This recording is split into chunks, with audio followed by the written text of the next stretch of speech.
for the Warriors. Can you believe what you have just seen?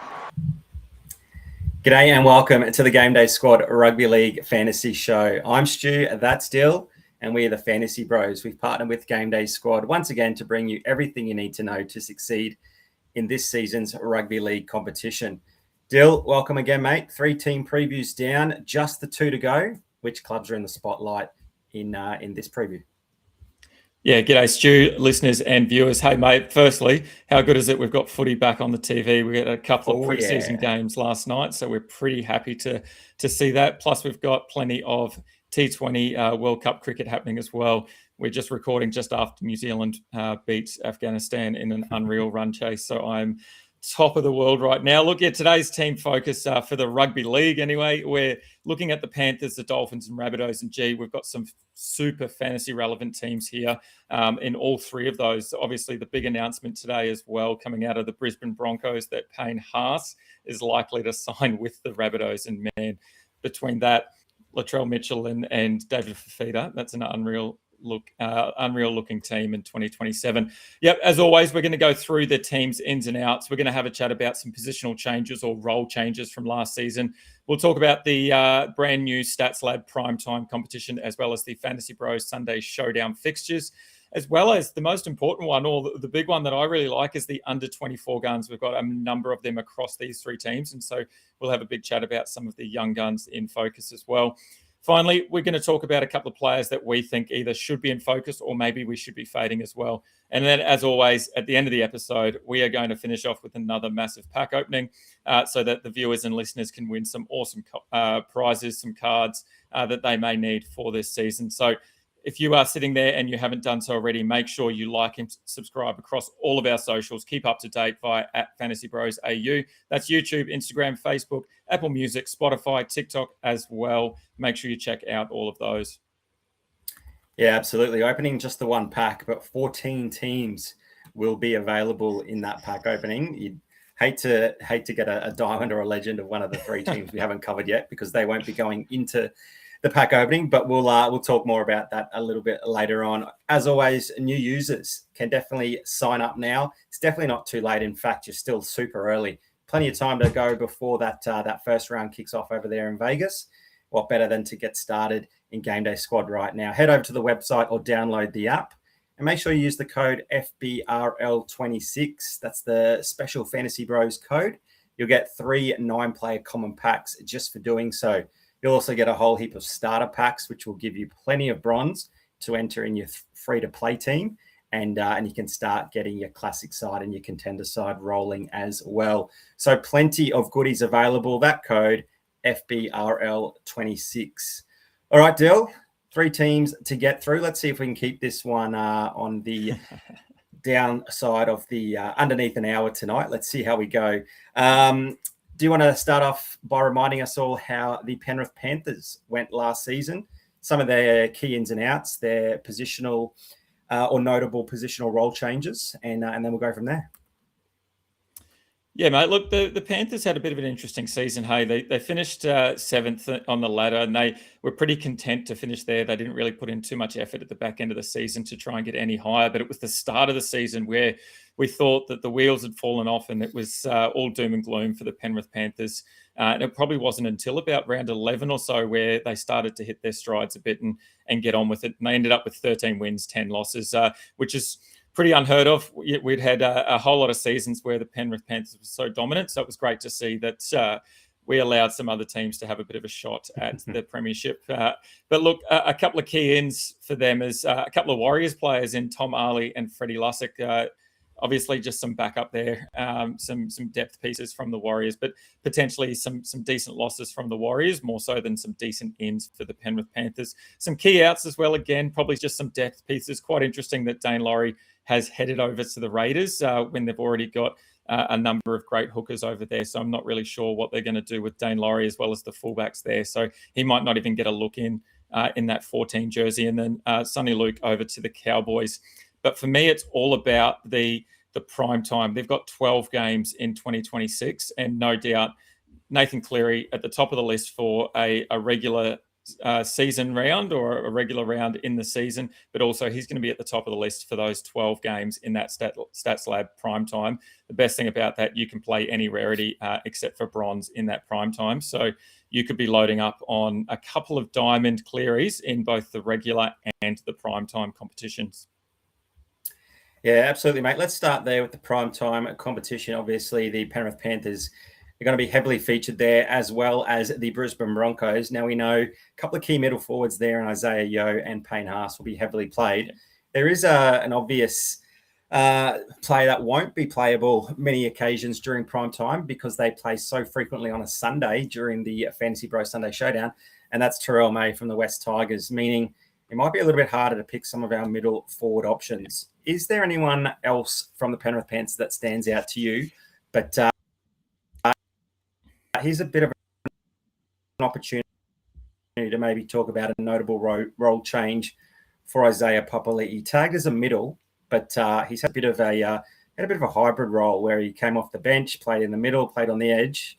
It's looking more likely he's going to lock down a permanent spot, maybe on that left edge. Could he be someone that we consider as a middle time where the slate's a little bit smaller and certainly find some attacking points as well?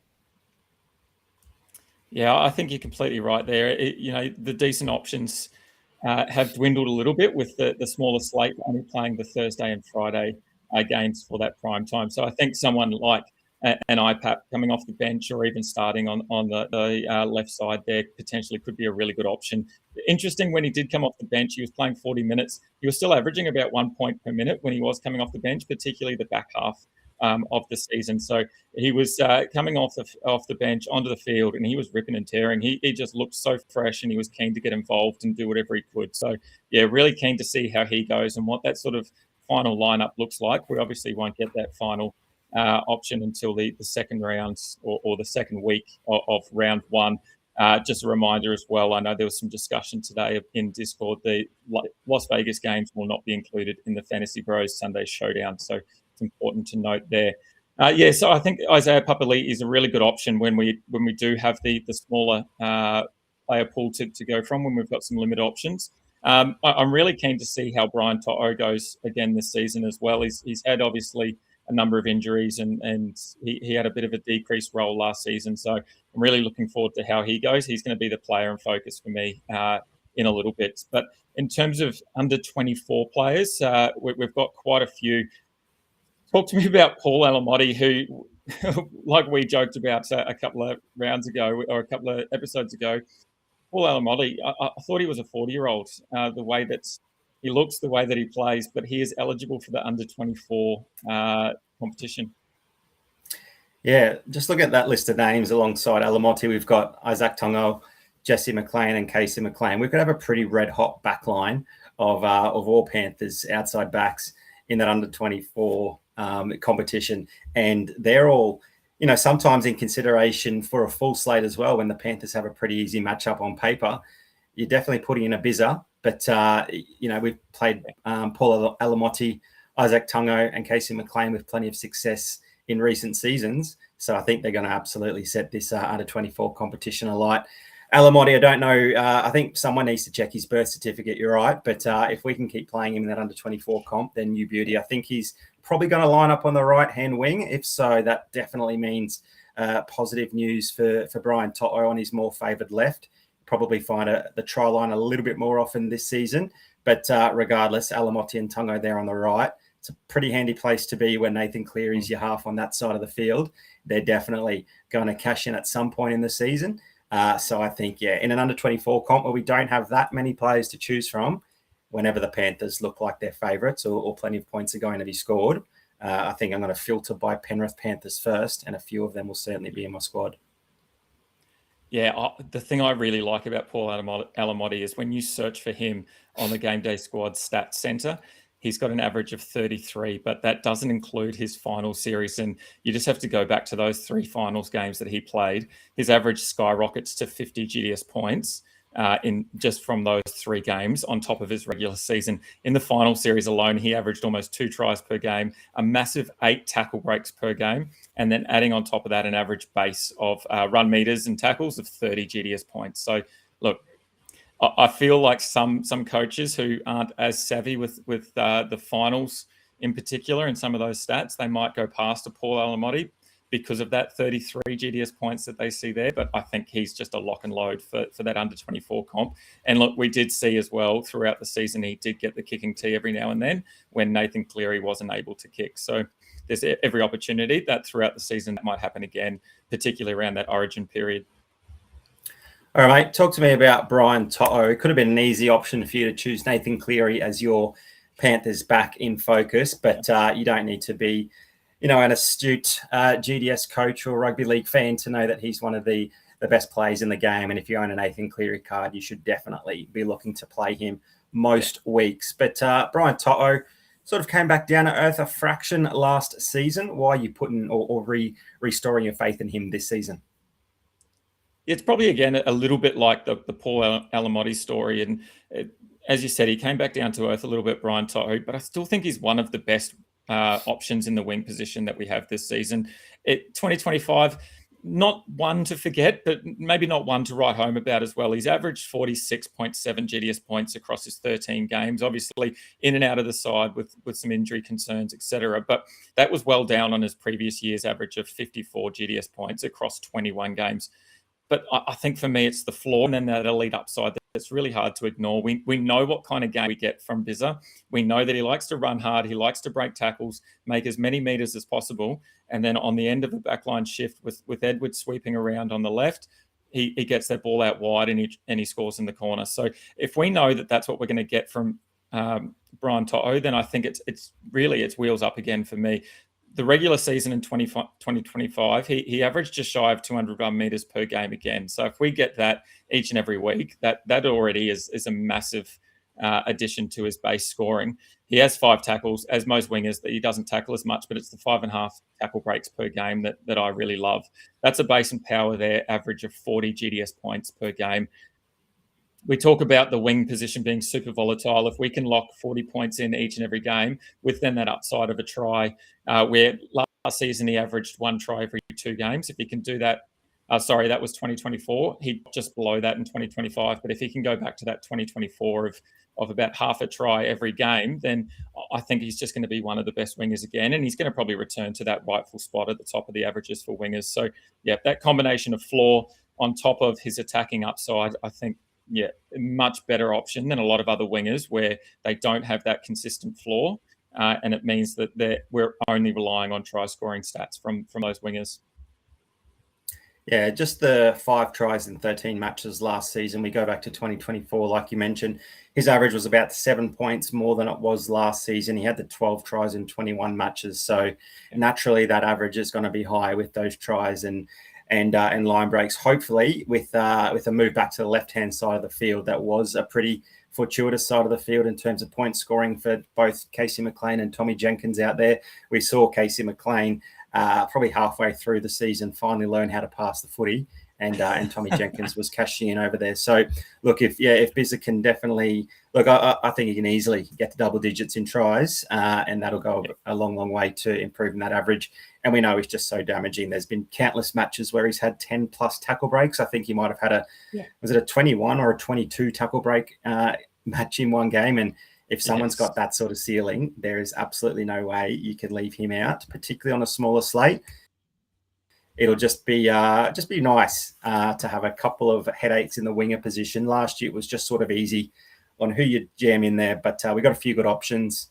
Some of the old faces returning, but we've also got Suafa-Alongo from the Melbourne Storm, who's likely to be lining up there at fullback, but playable as winger. So definitely not a lock and load by any means, but we certainly expect him to be up and amongst the top averaging wingers at some point. Mate, a player that I think is going to be up amongst the top averaging forwards this season once again is Isaiah Yeo. Again, a pretty obvious pick, but just want to sort of expand on his durability here as well, and just the consistency he brings. And he's a player that allows you to maybe, go a little bit unique or a little bit different elsewhere, just because you know how reliable he's going to be. And you can maybe look for a bit of upside in the middle forward or the edge forward position, just because what he does week in, week out, year in, year out is just so consistent. And it's fantastic for our GDS teams. He's one of the most dependable and most reliable mids in GDS because of his involvement on both sides of the ball. He regularly racks up, plenty of run meters, and his tackle numbers are also super high, typically topping the tackle count when the Panthers play a match. He's just so consistent. He produces scores of 50 plus almost every single time he takes the field. And he only scored 1 try last season, but he definitely has a little bit of a knack for either finding the line himself or putting a couple of boys over, maybe toward the end of the game where the opposition team are a little bit out of steam. His average of 56.42 was 3rd for middles overall and 6th most for forward. So he doesn't have that super high ceiling, but he always has that safety.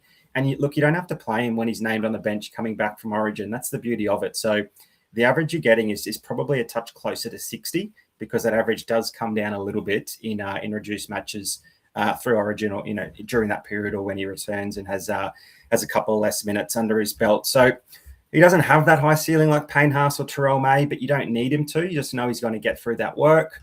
He'll churn through 80 minutes, even when the game is won. Cleary just has the tendency to keep him out there on the field because he's, such a good leader amongst the other guys in the pack. And he does everything right, and Cleary doesn't want to go too far away from the game plan, even if the game's sewn up with sort of 10 or 15 to go. Look, he's going to be a simple lock, I think, alongside Payne Haas in those 12 primetime matches. No Terrell May there, so at least we know he's going to bring a bit of consistency and safety, and we could maybe go a little bit funky, a little bit different in that 3rd middle forward spot as well. Yeah, he's obviously someone that you're pretty keen on. Yeah, definitely. And I think that the big thing for me with Yo compared to a lot of other middles and even edge forwards is his limited demerits. And we talked about that a lot last season, particularly at the beginning of the season, how well he limits those demerits in terms of missed tackles and errors. He only had the 20 missed tackles last season from his 18 odd games, and only 6 errors across the season as well. So you're getting every point that he racks up of that 56 average, the 50 plus across, majority of his games. So I think that's really important. The other important thing I think as well is you touched on, you don't have to play him when he's named as interchange. And obviously there's some new rules around the interchange, and that the teams are now able to take 6 players onto that interchange bench and only need to play 4. Which is going to make it really interesting and a bit of a headache for a lot of coaches thinking about potentially playing an interchange player. We could see a world where Isaiah Yo comes onto the bench after an Origin match and he doesn't take the field at all, and you just wouldn't be happy with that as a 0. The benefit is, though, that the GDS boys have put a new rule in place around the rugby league season where you have your 18 playing and they take the best 17 scores for your final score overall. So if you do have a donut for a reason like that, it does mean that you do get the 17 best scores, and that one is taken out of your squad. So it's an important thing to consider, and probably something more so when we start looking at roster construction and squad construction and how we go about that. But it's just something to think about moving forward as well. Yeah, I'm sure you and I will have plenty to talk about during the live round previews on a Wednesday evening. So anyone listening to what Dyl just said there about the additional 2 numbers on the interchange bench and how that might impact games, particularly through that tricky Origin period, make sure you tune into that live preview show every Wednesday night on the Fantasy Bros YouTube channel, because we're going to cover that in a bit of depth, particularly if some of the big guns are named on the bench. All right, Dyl, that's the end of the Penrith Panthers preview. Let's go on to the one team in the competition without a location for their name, unless the location is called the.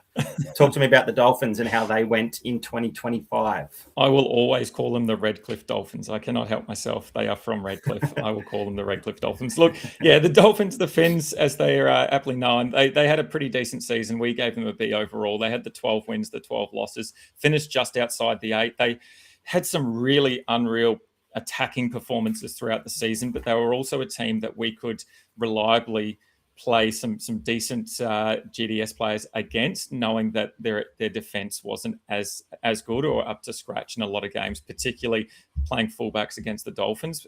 We were able to have some success, but I think with a couple of their changes this season, the key ins and key outs, I think they're going to have some pretty good games, and there could be some opportunity for them to make the top 8. And there's, a number of returning players as well from injury. The first key in is obviously Selwyn Cobbo going up the highway from the Brisbane Broncos. And by all reports, I know that it's a cliche, but he's had the best preseason, the best shape of his life, and he's unreal. And the Coach Wolf says, let's not pigeonhole him into a particular position. Let's just see how he plays out. So it's really good news from him.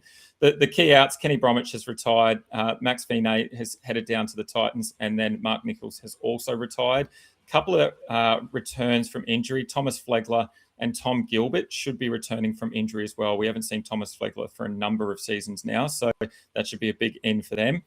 The big role change for me, though, is Hemiso Tabuai-Fidow and Trey Fuller. We saw at the end of last season, Trey Fuller got given that number 1 jersey, and he really made it his own, and it's more than likely that that's going to happen again. And then that third role change is Kurt Donahue. Obviously, JMK has had that little bit of a slip at home in the off-season, and he won't have the first part of the season under his belt. So Kurt Donahue looks like he's probably going to slot into that hooker role. So a number of changes there, but a number of opportunities, I think. And that big one, obviously, is going to be the Trey Fuller opportunity at fullback that I'm really keen on. Well, let's start there. I'm not as expected to see that occur. I do think that Hamiso Tabuai-Fidow, well, obviously everyone knows that he's the better fullback, but Trey Fuller is such a pretty exciting and damaging fullback in his own right. And having him out there on the field when Hammer is almost, just as good as in the center position, means they can have both attacking weapons out there during the same time of the game. However, I don't know. I still see Jake Averillo being a shot there for the right side center, with Selwyn Cobbo lining up on the left wing outside Herbie Farnworth. I think Hammer's favourite position there is obviously fullback, and being able to roam both sides of the field is what he loves to do. If Trey Fuller does get named there round 1, I think he'll be pretty popular. Let's just talk about a world where Trey Fuller doesn't get named and Hammer is lining up at fullback. Actually, let's cancel that out. Would you still play Hammer at fullback if he's named there? Is he a play at centre if we have Trey Fuller there, or does that take a bit of a nosedive if he does move over to the right centre? Yeah, it's two interesting scenarios, I guess. Is the big one to start with is Hemiso Tabuai-Fidow's player card in GameDay squad is fullback. So if he does play in that centre role, we're going to have to play him in the fullback position in our GameDay squad teams. For me, I don't know if that really reduces much at all. I think he's, as you said, he's still very good in the centres. He had 5 games at centre last season in 2025. That included one for the Maroons. He averaged 35 in base and power across those 5 games, and then he crossed the line 5 times. It did include a hat-trick against the Raiders in the final round of the competition. So, yeah, I still see a world where I could play Hemiso in that fullback role, even though he's lining up in the centre. Probably more likely it will be in a primetime game where we see that they've got 12 games on that Thursday, Friday slate. So I'd probably more be willing to play him there. It probably just depends on some of the matchups with other fullbacks and what they look like going into that full round. But I think for me, I'm most excited if Fuller does go to fullback. We saw 4 regular season games at the back end of the season with him at fullback. He amassed over 200 run meters per game and 6.5 tackle breaks. Plus, he had 1 try assist per game, which I really like. So, again, if we see Trey Fuller at the back at all, he'll be a definite play in the prime time. But then also potentially he might come in as a really good point of difference or a pod in that full round slate. So for me, yeah, it's kind of a watch and wait for both of them, I guess, to respond to your actual question. Yeah, I'm sure we'll see Fuller at some point in the season if he doesn't line up there in the number 1 jersey in round 1. He's typically that next cab off the rank. There's Jake Averillo, who moves around the back line at will and plays pretty good wherever he's put. But during the origin period, there always seems to be an injury as well. We'll probably see Trey Fuller there at some point. So if he's not named there round 1, still make sure you've got his cards in your collection just in case, because we'll definitely see some more big Fuller games. I did have some eyes and ears close on Dolphins training late last week. where Hammer was getting the bulk of the reps at fullback. Yeah. The other interesting point to note was Selwyn Cobbo started there on the right-hand side, but then spent a lot of time on the left-hand wing. Talk me through that quickly about the partnership between Cobbo and, of course, Herbie Farnworth, who was absolutely elite last season. And the beauty is we're going to have Selwyn Cobbo available in that under-24 competition as well. If he's lining up there outside Herbie Farnworth, is he a must in that under-24 comp? Yeah, I think he has to be. I mean, the benefit of Herbie Farnworth, obviously Herbie Farnworth is a lock at centre in terms of primetime Sunday Showdown or a full round. I think Herbie Farnworth is the elite centre of the competition. So you play him each and every week. I don't think we need to spend much time on him. But I think for me, the benefit of playing outside Herbie Farnworth is Herbie's ability to break tackles, to offload the ball, and to have that little just touch pass that we know and love from Herbs as well. So I think it's really going to allow Selwyn Cobbo to get the ball early, potentially get the ball in space, allow him to do what he does best and cross over the line for a try. He's really good in the air as well. And we know Izzy Katoa is just a magician with the ball in the air, as is Cody Nikorima as well often. So I think that's going to be a big benefit as well. So yeah, if we see Selwyn Cobbo outside of Herbie Farnworth, it could be the double play for me in a prime time. And as you say, playing Selwyn Cobbo in the under-24 competition. If all reports are true based on what the coach is saying, I think it's wheels up for Selwyn Cobbo for me. A new club, new opportunities. Sometimes it's not a good thing, but for me, I think Cobbo is just going to benefit wholeheartedly. Gee, just picture it. Sunday afternoon, the sun shining down on KO Stadium. Dolphins up against the West Tigers. Hamaso, Farnworth, Cobbo. Gee, there's going to be some points on offer, isn't there? Yeah. Mate, we haven't spoken a lot about the Dolphins forwards. We've obviously seen they've lost K-Brom and the GOAT Mark Nichols there. So you want to talk me through who we should look at in terms of some key players maybe from their pack? Yeah, Tom Gilbert's an interesting one. I was pretty high on him early on in the season last season, and for good reason. Look, he went out and finished that first game of the season making 59 tackles in 56 minutes. Was just an absolute machine up against the Rabbitohs in that first game. And by all reports, it was going to be a massive season for Tommy Gilbert. The problem is we take a zoomed out look or a bird's eye view of his average, and it really isn't anything to write home about. He finished with an average of 36.4 GDS points across the 10 games that he did play. Obviously, injury took its toll on Tom Gilbert. It makes it a little bit of a hard sell for me this season. And I know there's plenty of opportunities with those boys that you talked about, Mark Nichols, Bromwich leaving, and Tommy Gilbert likely to line up at lock. But I just don't know what sort of minutes we're going to get from Tommy Gilbert. He did have a number of 50-minute games. He was able to play a little bit more than 50 minutes at times as well, edging into that 70-minute opportunity. But it's just going to be a one to wait and see. That the injury history, the uncertain nature of how his rehab's going, and if he's definitely going to line up in round one. Maybe, again, you'll have some more details on that that you haven't shared yet. But I think the other spanner is, I've already touched on Thomas Flegler returning from injury. We haven't seen him since 2024 as well. Gilbert in the middle, playing at lock. Flegler predominantly that front rower. It shouldn't impact too much, but it might just be interesting to see what their rotation does look like and how they go about moving forward with that. As I said, Gilbert did start the year in unreal form, and he was one of those early plays, I think, for me, where I would look at that point of difference and be keen to get him in, purely based on the number of tackles he was making. But that really dropped out pretty quickly. And then there was one game where he missed a massive 10 tackles in that game. That's negative 30 in GDS scoring. And from that point on, I was completely off the bloke. You're missing 10 tackles in a game. That is just, that's where you go to go and die in terms of GDS, unfortunately for me. If we see an indication of Gilbert's minutes above that 50, as I said, I think we could see a reliable, probably albeit a pretty boring point of difference option where we're going to get that sort of the 50 points or slightly less, just purely based on tackles and very little else. He did average 50 GDS points in base and power when he was playing 50 plus minutes in 2025. So look, it is something to consider. The missed tackles is a big one. He missed 4 on average per game across the 10 games that he played. The minutes is a question mark. The injury concerns a question mark, and then those missed tackles and those demerits are a question mark.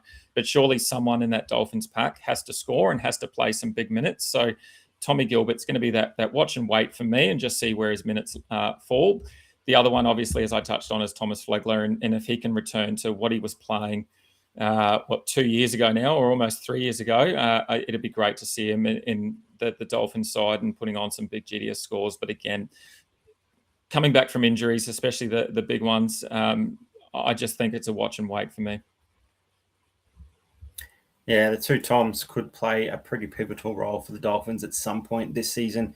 You would have to imagine. By all reports, Tom Gilbert should make his preseason debut next week, recovering from that shoulder and pec injury. Flegler probably won't make an appearance, but is pushing for round one. He was up and about at training.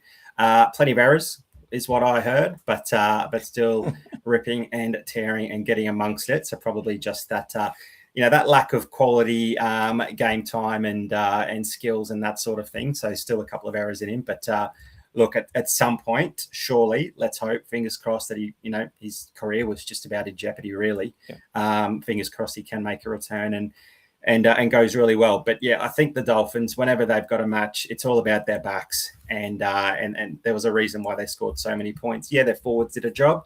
They were going forward. They were being clean with the ball and not making too many errors, but it was the backs that absolutely dominated. And Isaiah Katoa is a big reason for that. Now, I don't want to give too much away on this this player preview, because I want everyone to go out there and get their hands on the Fantasy Bros NRL Rugby League textbook that you can give a bit more information about later on, because I'm pretty sure we're very close to releasing that. We're just fine-tuning and editing, updating a couple of final team lists that we're projecting for round one, that sort of thing. So the wait is almost over. But I've got a bit of a write-up there on Isaiah Katoa.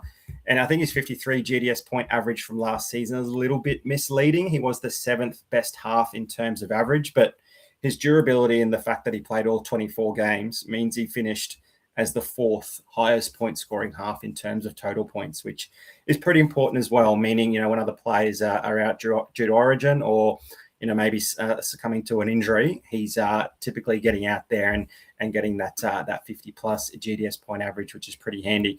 We've spoken about it at length. The Dolphins have scored 721 points last season, the 9th highest in NRL history. They are absolutely incredible, and Isaiah Katoa was a big reason for that. 23 try assists was just about 1 per match, and he's still just 21 years of age. The leap he took from 2024 to 2025 was amazing. If that trajectory continues, even at a bit of a slower rate, he is absolutely going to be an immense talent for years and years to come. And dare I say it, 2025 could even be a bigger season for him, and he could be rivaling, the likes of Nathan Cleary up there at the top of the halves averages. Whenever the Dolphins are putting on a big score, he's always involved, whether it's through his running game, whether it's through his kicks in behind, whether it's through his creativity. He's always there or thereabouts. And he's a pretty good player backing up as well. If Herbie Farnworth or Hammer makes a break, he's sometimes that sort of next player in support there. He never gives up on the play, and he gets some pretty handy points that way. Look, anytime that the Dolphins are playing in a shortened slate, whether it's prime time, Sunday, or during Origin, he's got to be in consideration. I think he's going to take that next step in his career once again. And when we're without the likes of Nathan Cleary, Cameron Munster through the middle half of the season, Mitchy Moses as well, maybe, he's probably going to be that top scoring half for 6, 8, 10 weeks, maybe.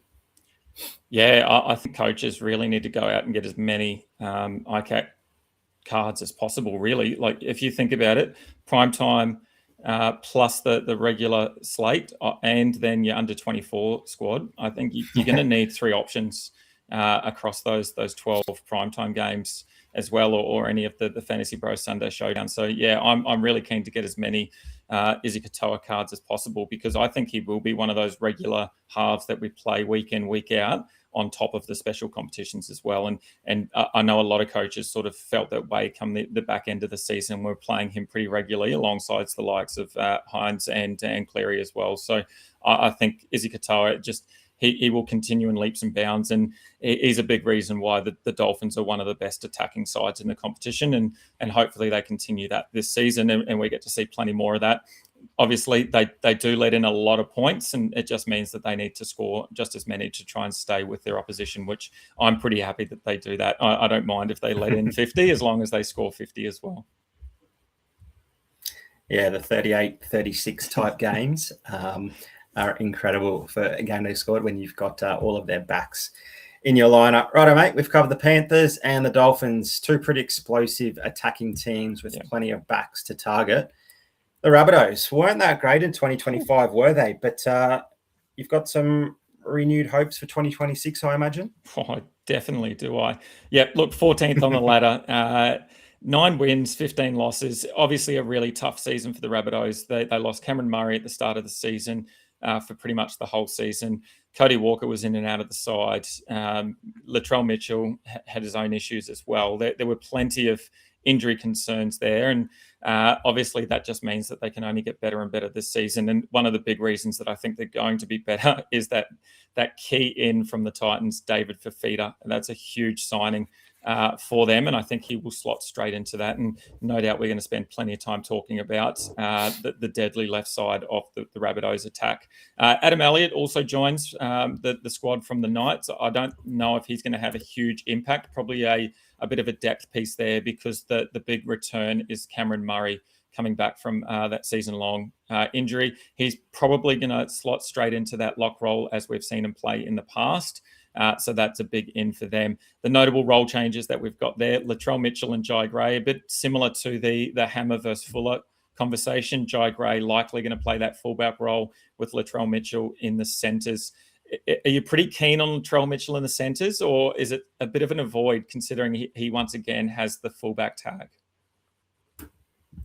Yeah, it's not ideal, but I think this one's far more of a lock than the Dolphins situation. I think it's been pretty clear that that Jai Gray is a bit of a weapon and a big part of the Rabbitohs' future, or they'll hope so anyway. And Latrell Mitchell can absolutely kill a game on wherever he's lining up on the field, and sometimes it's better on the left-hand side of the field where he can just stand up one defender and either put the winger in space or go himself and score. So when you got someone as handy as Jai Gray, and again, someone who's probably going to take another big step in his career, despite being, super tiny, he's smaller than me. He's shorter and weighs less than me. And I couldn't imagine taking, hit-ups and kick returns with my size, let alone, him. So he's deceptively powerful and so fast for his size that he's going to cause headaches, and he's such a weapon in attack that obviously Wayne Bennett and South Sydney think that their best combination is him out the back and Latrell on the left side of the field. So hopefully that means every time Latrell does touch the ball, it's a little bit, there's a little bit more gas, a little bit more juice, because he can recover a little bit more than he may do at fullback. So I think you've got a bit of a piece on Latrell that we can get to shortly. But but for me, it's Jai Gray now becomes a bit of an option, particularly, again, during the Origin period, during a primetime match, during a Sunday Showdown, but especially in that under-24 competition. He was scoring fantasy points pretty easily, and it didn't actually look like he was doing too much, did it? He just seemed to be popping up and scoring points at various stages, and then you check the scores, and all of a sudden he was ticking along nicely at about 40 or 45. I think he averaged close to 50 for the season, and again, someone who's going to take another sort of leap in their career, and now he's playing with far more matches with Latrell Mitchell and David Fifita. Surely that only means an uptick for him. So, yeah, he's certainly someone I am quite interested in. And another person you mentioned briefly was Cam Murray. Does that mean that the Rabbitohs pack with Fifita, Murray, and Keon now appear to be, one of the better maybe packs on paper? And does that mean even more time, more space, more attacking territory for the likes of Jai Gray and Latrell Mitchell?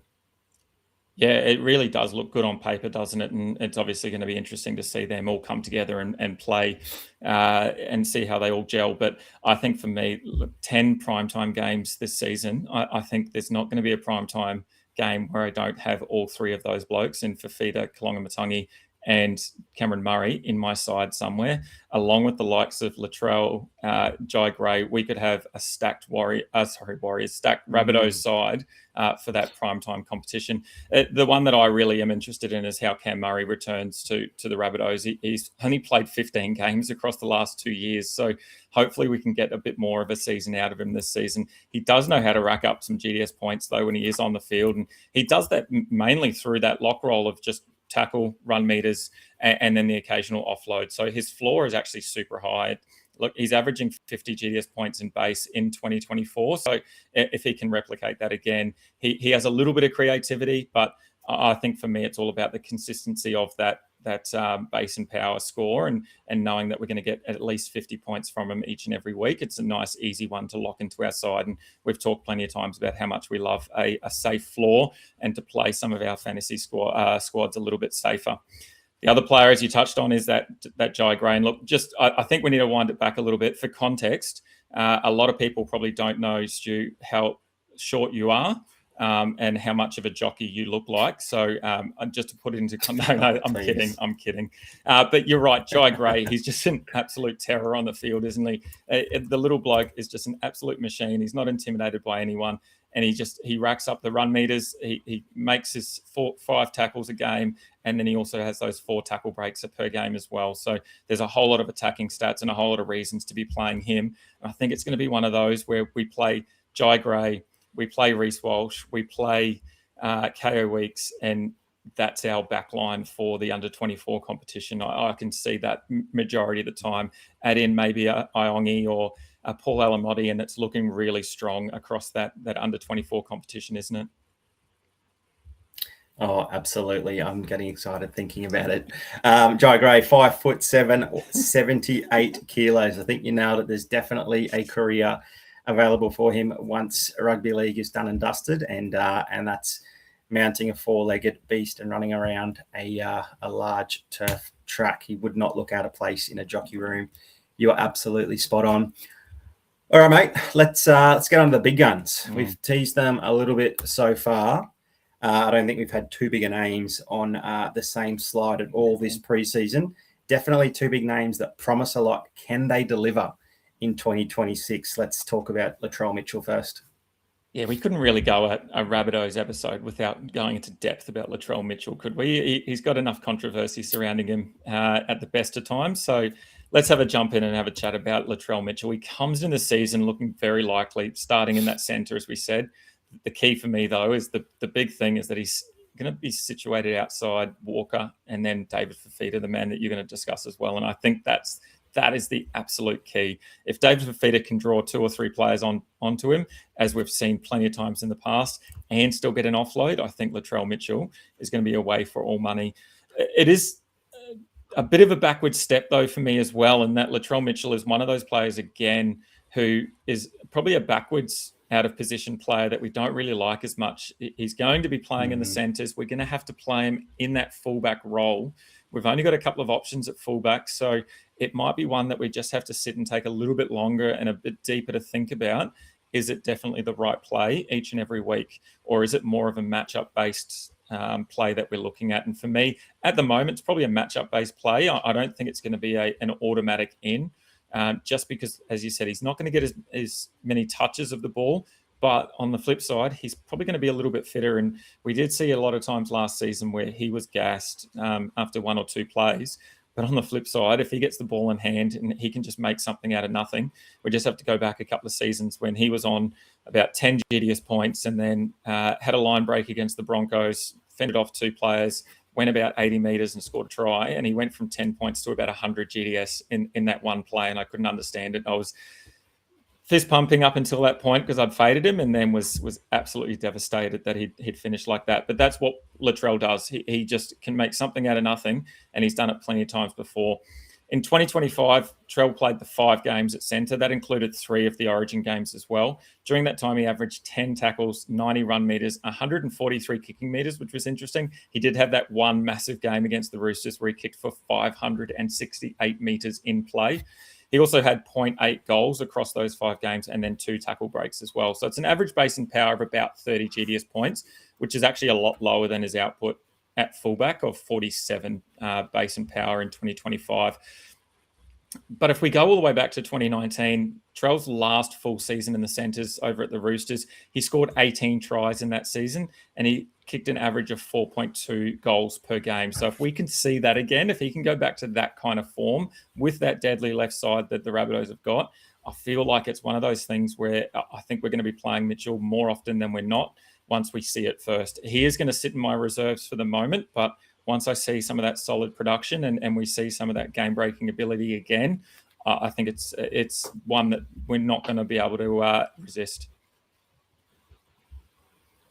Yeah, spot on. Because of the positional tag that isn't in our favour, if he definitely is playing left centre there, probably is someone that you can wait and see and look to target on some softer matchups where you expect South Sydney to score plenty of points. But I think the key difference here is between this season and the last 2 seasons where he's played a little bit of centre is obviously he's spent a lot of the preseason knowing that that's his position and the whole team are obviously, running some plays, running some shape with that in mind, with Fafita there and Latrell on the left-hand side. It's not like a mid-season swap. Let's get Jai Gray more involved and let's keep Latrell's role nice and simple down one side of the field. It's it's an actual plan now and something that they're going to spend a long time sort of crafting and developing into something that's going to be in a really dangerous part of attack. So, yeah, there's absolutely going to be those games where I don't know if that'll happen as frequently as we certainly hope so. But, that left-hand side of the field for the Rabbits was already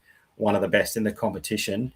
That was before you had Latrell actually being a centre there, and you didn't even have, who was it? Jacob Host maybe was that left edge back rower, and he was counted as being on the most damaging left hand edge in the competition. So that it's a nice little segue into my little section on David Fafita and gee, I cannot wait return. For the return of big David Fafita. He finds himself at a new home now for the Rabbitohs. Let's be honest, his 2025 season at the Gold Coast Titans was a bit of a write-off, wasn't it? He averaged just 48 minutes in his 8 starts, and 6 of those were from the bench. He scored just the 1 try, and his average GDS points was just 35. So some coaches might look at that and go, oh, he's done, his career's over, he's no good, and they might not look to play him. But I don't think it's going to take long for coaches to realise that he's an absolute weapon and he can go big on any given day. And he doesn't actually need 80 minutes to do that. Look, I don't know if he'll get the 80 minutes. So I'm maybe not expecting it, but he doesn't need the 80 minutes to cause that sort of damage.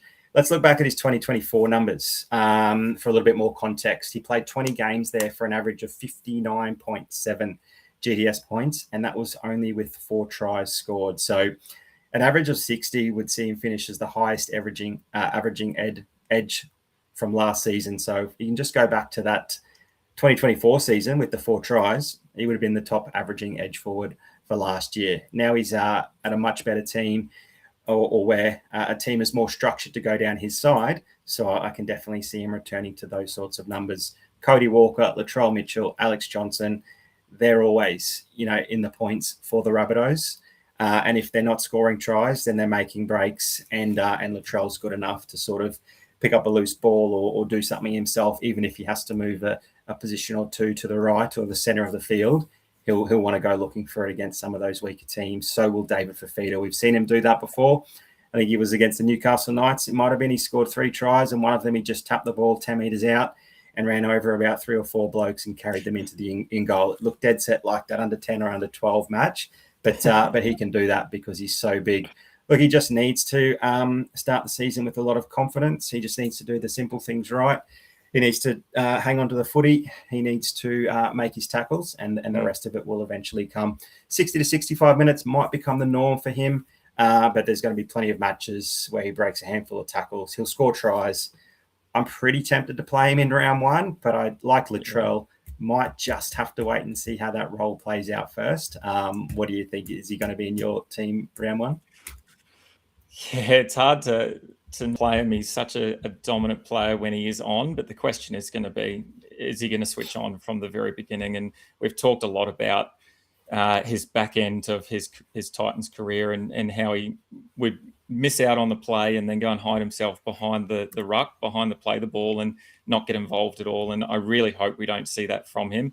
By all reports, he's got a really good relationship with Wayne, and he's really thriving over at the Rabbitohs. So hopefully that translates on the field. And yeah, I'm pretty tempted to play him round one. I've got a couple of his diamonds, and I was going to trade one of his diamonds to get, some other pieces that I needed, but I think I'm just going to keep both of them, play one in the round competition and then one in the prime time or Sunday Showdown as well, because I think he's just going to be one of those players that we talk about more often than not as being the top scorer of the week and potentially being our Sunday superstar as well, where we put the most salary on. So yeah, I think for me, it's hard to pass up when we see footage of him diving over in the corner at training after he's run 20 odd meters and sidesteps some blokes, and that's your second rower there. I think, yeah, for all money, he's going to be a big play this season. Cannot wait. Gee, what an episode, Dyl. Those three teams, so many high quality players, mostly all backs, but a couple of key forwards there as well.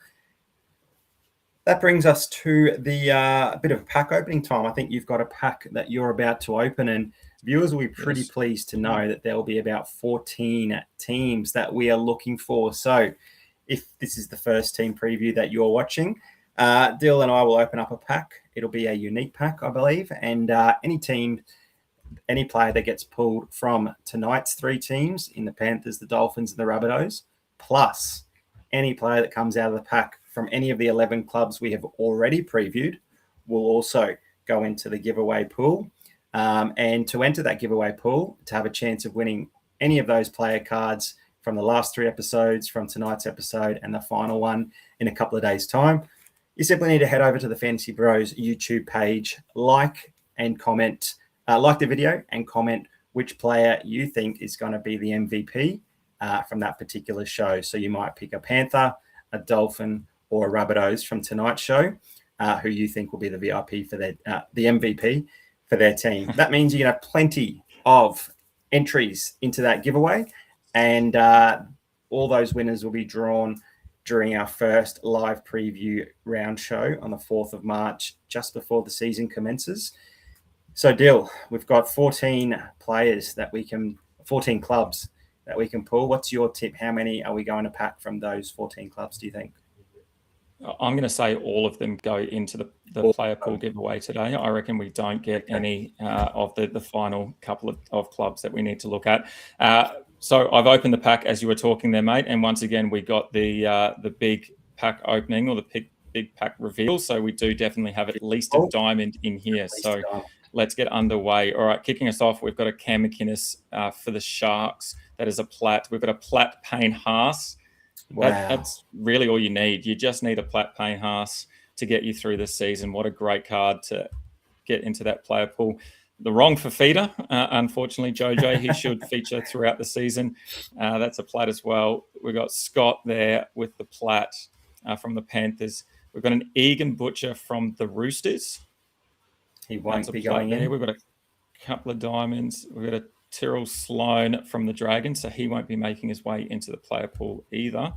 And we've got a Sofar. Man, I was off the money. There's three not in there, but the big one obviously is Payne Haas. And then we've got two diamonds as well. We've got a Sulo and we've got a Jackson Purdue diamond. Oh, not bad. That is huge. If he can get that start in the halves, that should be a massive card this season. Well, there you have it. We've got plenty of cards in that giveaway pool. Big ones, obviously, the Payne Haas plat and the Jackson Purdue diamond. So as Stu said, make sure you get involved, comment your MVP, like, subscribe, all of those things so that you can get in the giveaway. Well done, Dyl. Sub 1 hour. We've got a couple of minutes to spare, so a little bit of extra, maybe global cricket competition to watch before bed. Thanks for joining us once again, everybody, whether you watched it on YouTube or you listen to it on Apple or Spotify, wherever you are, make sure you give the video a like. That'll help us out a lot. And make sure you're commenting who your MVP is so that you can go into the draw to win one of those awesome cards that has been packed on all of those episodes. If you don't know who else we've packed in the recent episodes, make sure you jump through those previous videos, not only to check out those cards, but to check out all of the players from those clubs that we think are going to make a really big impact in Game Day squad this season. One team preview left with the Dragons, the Roosters, and the Tigers. Dyl, cannot wait for it. Every single episode means we're closer and closer to round one. Thanks for joining us once again, and we'll see you next time, everyone. Cheers, mate. See you later, guys. Thanks for tuning in to another episode by the Fantasy Bros. If you want to show your support, don't forget to like, subscribe, and share this show on YouTube, Spotify, and Apple Podcast. Also, make sure you check us out on TikTok, Instagram, and Facebook. Just search @FantasyBros AU.